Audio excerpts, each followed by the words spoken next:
Canki Baiti. Okay. Sunana London Boy, yau gani a cikin shirin Canki Baiti. Okay. Ku ci gaba da kasancewa da shirin Canki Baiti. Okay. Yeah.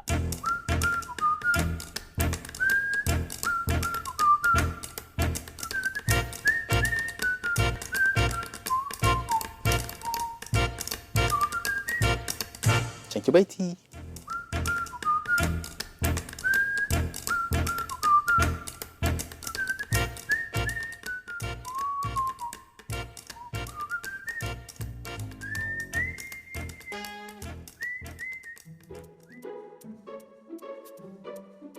Soyayya ruwan zuma ne, wata ranka ji daɗi, wata ranka san maɗaci.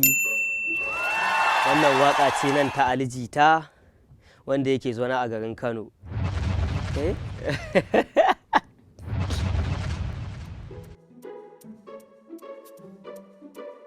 Wai shi gaye ne wanda baya jin kowa, idan aka gan shi dole ne a gane halinsa, wanda in dai ka san shi to yana da halinsa wanda ba a kau da shi akan layinsa. Wannan waka ce ta BLC Madaki wanda aka haife shi a garin Bauchi, shi ma artist hip hop ne.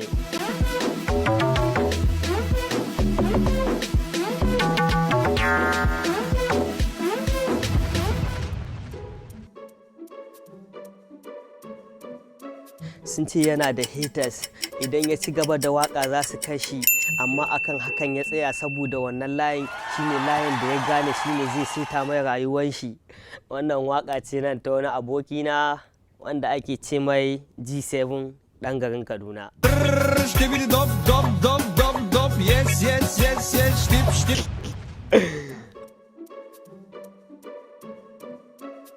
Suka ce na je London, wanda ni ban je London din ba, amma dai suna wanda abokanai suka bani na ga ya dace da ni, domin ni na zubi da London kuma I'm getting good swag wanda in ke ba da feelings.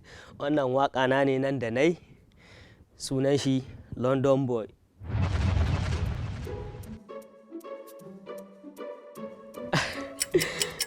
Suka ce yana nanaye, kuma waƙan nanaye yana yi don ya samu kuɗi, kuma zai yi suna mutane su gane fuskan shi. To wannan waƙa ce ta wanda na ji ta a bakin wani mawaƙi wanda ake ce mai Ahmad Delta.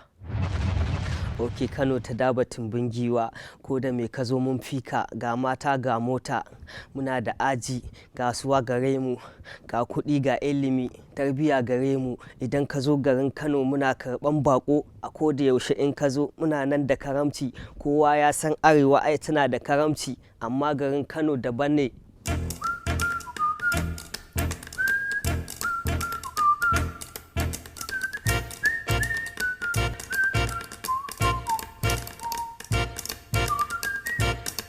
Canki Baiti.